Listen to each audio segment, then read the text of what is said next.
Staff Sergeant Maria Guardian Reyes pushed through the splintered door of the fourth house on Zara Street during what should have been a routine sweep operation in the contested Iraqi village of Al-Haditha, her M4 carbine at the ready as she methodically cleared rooms that intelligence reports suggested might contain insurgent weapons or personnel. The morning mission had been proceeding according to plan, with her squad systematically searching buildings while civilian evacuation teams moved local families to safety zones outside the immediate combat area. But war rarely follows plans, and Maria's heart nearly stopped when she entered what appeared to be a child's bedroom and discovered two small figures huddled beneath an overturned table in the far corner. The children, a girl who couldn't have been more than 5 years old and her younger brother, perhaps 3, were clutching each other in terrified silence, their dark eyes wide with fear as they watched this foreign soldier with a big weapon enter their sanctuary. Maria immediately lowered her rifle and removed her helmet, her voice soft and maternal despite the adrenaline coursing through her system. "Hey there, little ones. It's okay. I'm not going to hurt you." The children didn't understand English, but her tone and body language seemed to register as non-threatening as she slowly approached their hiding place. The irony wasn't lost on her that she'd left her own 2 young children back in Texas to deploy on a mission to protect children like these, and now she was face to face with the human cost of the conflict that had brought her halfway around the world. Her training had covered civilian contact procedures extensively, but nothing had prepared her for the emotional impact of finding abandoned children in what was supposed to be a cleared combat zone. Maria's squad leader, Sergeant First Class Johnson, was coordinating the building search through her radio while she tried to coax the frightened children out of their hiding place and determine whether their parents or guardians were somewhere in the house. The building showed signs of recent habitation, toys scattered on the floor, clothes in drawers, family photographs on walls, but no adults were present, suggesting the family had fled when combat operations began, but somehow left these 2 children behind. Her training as both a soldier and a mother made her particularly sensitive to signs of malnutrition and trauma that these children displayed, evidence of prolonged exposure to violence that no child should endure regardless of nationality or politics. What would you do when military objectives collide with humanitarian instincts? The little girl was trying to comfort her brother, whispering what sounded like reassurances in Arabic while keeping her eyes fixed on Maria with a mixture of fear and desperate hope. Maria's radio crackled with updates from other team members. "Guardian, we've cleared the first floor. No hostiles found, but there's evidence of recent insurgent activity in the basement." But Maria was entirely focused on the children, whose presence complicated the tactical situation because enemy fighters sometimes use civilian shields to protect themselves or create propaganda opportunities. She began moving slowly toward them, her hands visible and empty to demonstrate peaceful intent, when a distinctive metallic sound froze her blood, the unmistakable ping of a grenade pin being pulled just outside the window behind her. Her combat experience recognized the sound immediately. Someone had just armed a fragmentation grenade and was preparing to throw it into the room where she stood with 2 helpless children. The first twist came when she realized this wasn't random enemy fire, but a deliberate attack timed for when American soldiers would be most vulnerable while protecting civilian shields, making it a calculated attempt to kill both soldiers and children for maximum psychological impact. Time dilated as Maria's mind processed the impossible situation. The grenade would explode in approximately 4 seconds. The children were too far away to reach safety, and her own survival training demanded immediate evasive action that would abandon them to certain death. Like if you're hooked already. Maria's body moved without conscious thought as the grenade crashed through the window and bounced across the floor toward the children's hiding place. But instead of diving for the doorway, as every survival instinct screamed at her to do, she launched herself across the room toward the 2 small figures who had no idea death was rolling toward them. The explosive device was already counting down its lethal timer as Maria covered the distance in 3 desperate strides, her body armor and equipment making her movement clumsy, but maternal desperation driving her forward with superhuman speed. The children looked up in confusion as this foreign soldier suddenly appeared above them, but Maria didn't have time for explanations as she threw herself on top of both children, wrapping her arms around them while using her body and gear as a human shield to absorb the blast that was seconds away. What would you do when heroism means accepting certain injury to prevent certain death? Her body completely enveloped both children as the grenade detonated with devastating force just feet away. The metal fragments and concussion wave that should have shredded all three of them instead impacting Maria's back and equipment, while the children remained protected beneath her armored form.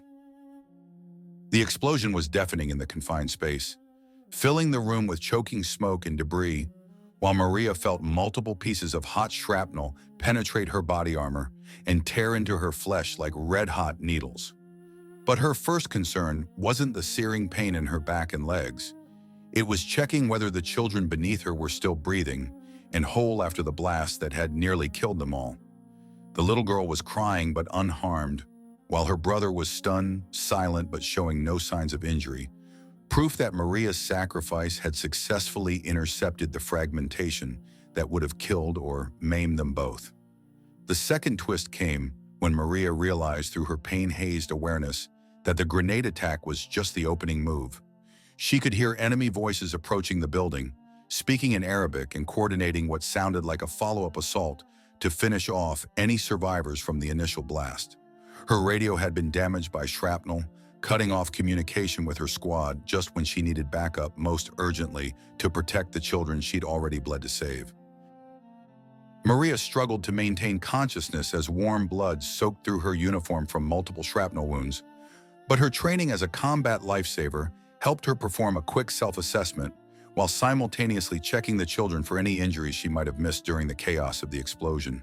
Her body armor had absorbed the worst of the blast, but metal fragments had found gaps in her protection, creating puncture wounds in her arms, shoulders, and legs that were bleeding steadily, but not immediately life-threatening if she could get medical attention soon. The children were physically unharmed, but emotionally traumatized by the explosion and the sight of their protector bleeding from multiple wounds. Their quiet crying intensified by fear and confusion about the violence that had suddenly erupted around them. What would you do when saving lives creates new responsibilities you're barely capable of fulfilling? Maria could hear enemy fighters moving through the building below, their voices growing closer as they conducted what sounded like a systematic search for survivors from the grenade attack they had just executed. Her M4 was still functional despite blast damage to some accessories, but her injuries made precise shooting difficult, while her primary concern remained shielding the children who were now completely dependent on her for protection. The room's layout offered limited defensive positions, and Maria's wounds were steadily weakening her as blood loss began affecting her ability to think clearly and move effectively with the weight of military equipment. She managed to position herself between the children and the room's entrance, using her remaining strength to create a final barrier while praying her squad would locate them before hostile forces discovered their position in the damaged building. The third twist came when she heard familiar American voices calling her name through the smoke and debris. Her squad had heard the explosion and was fighting their way through enemy resistance to reach her location, but they were still precious minutes away while hostile forces were climbing the stairs just outside the room. Maria's survival and the children's safety now depended on her ability to hold off enemy fighters with limited ammunition and significant injuries until help could arrive, creating a desperate last stand where failure meant death for all three of them. Maria's squad burst through the doorway just as enemy fighters reached the damaged room, the firefight that followed being brief but vicious as her fellow soldiers eliminated the immediate threat, while the medic rushed to treat her multiple shrapnel wounds. Sergeant First Class Johnson was shocked to find Maria still conscious and positioned protectively over the two children. Her injuries serious, but her focus entirely on their welfare rather than her own critical condition. The children were evacuated along with Maria to the forward surgical team, where doctors confirmed that her body had intercepted metal fragments that would have been instantly fatal to the smaller victims she had shielded with her flesh and blood. What would you do when heroism earns recognition but costs months of agonizing recovery? The medical team treating Maria's wounds discovered over 15 pieces of shrapnel embedded throughout her body, several requiring immediate surgery to prevent permanent damage to vital organs and major blood vessels. Her recovery required multiple operations and extensive physical therapy. But Maria's first words upon regaining consciousness were questions about the children's condition rather than concern for her own extensive injuries. The children were placed in protective custody and eventually relocated to a safe area where surviving relatives could care for them, their physical survival directly attributable to Maria's instantaneous decision to sacrifice herself for their protection. 8 months later, Maria returned to active duty with a Purple Heart, Bronze Star for valor, and permanent scars that served as daily reminders of the moment she chose to be a human shield for innocent lives. Her actions became required study material in military ethics courses, demonstrating how individual soldiers could uphold the highest traditions of protecting civilian life, even when such protection required personal sacrifice that went far beyond normal combat duties. The woman who had used her body as armor for children had proven that sometimes the most important victories in war are measured not in territory captured or enemies eliminated, but in innocent lives preserved through acts of heroism that embody humanity's capacity for selfless sacrifice. Subscribe so you don't miss the resolution. The investigation into Maria's heroic actions revealed that her split-second decision had not only saved 2 innocent lives, but had also disrupted an enemy propaganda operation designed to create footage of American forces failing to protect Iraqi children during combat operations. The children she protected, Amira and Hassan, provided valuable intelligence about enemy movements in the neighborhood, including information about weapon storage and safe house locations that led to successful follow-up operations against insurgent cells.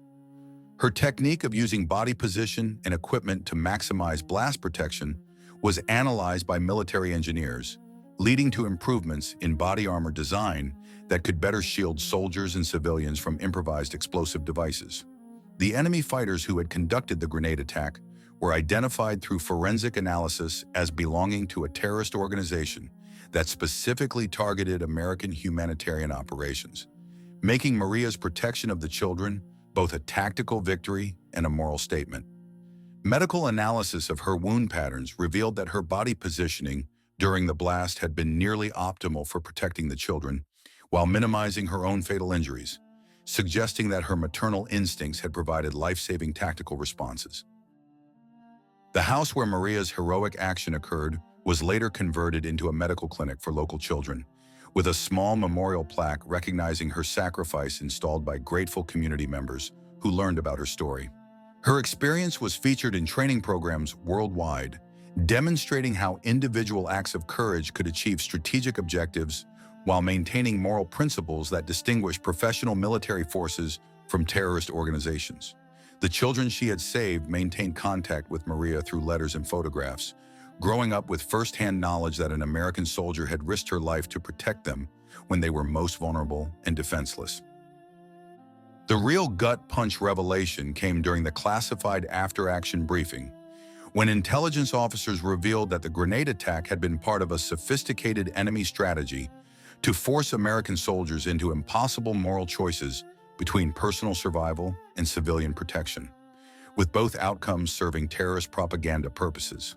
The insurgent organization operating in Al-Haditha had been conducting psychological warfare designed to create situations where American forces would either abandon civilian shields and appear callous, or suffer casualties while protecting them and appear vulnerable, with video evidence planned for both scenarios.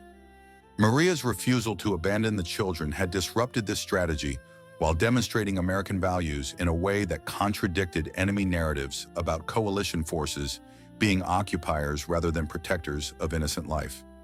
The building where the incident occurred had been deliberately selected as a trap location, with enemy forces using the children as unwitting bait while preparing to document American soldiers either fleeing from danger or dying while attempting rescue operations. Even more disturbing was the discovery that similar psychological warfare tactics were being employed throughout the region, with Maria's successful protection of civilian lives serving as a powerful counterexample for other soldiers facing comparable moral challenges in urban combat environments. The children she had saved were actually the grandchildren of a respected tribal elder who later provided crucial intelligence about enemy operations and safe passage for humanitarian missions. meaning her heroic sacrifice had strategic consequences, extending far beyond the immediate life-saving action. Maria's willingness to absorb a grenade blast with her own body had not only preserved two innocent lives, but had also delivered a powerful message about American military values that influenced local population attitudes toward coalition forces throughout the province. The woman who had chosen to be a human shield for strangers' children had unknowingly struck a decisive blow against terrorist propaganda while embodying the highest traditions of military service under the most challenging circumstances, proving that individual acts of heroism could have strategic impacts far beyond their immediate life and death consequences, and that sometimes the greatest victories come from choosing to protect the innocent, regardless of personal cost.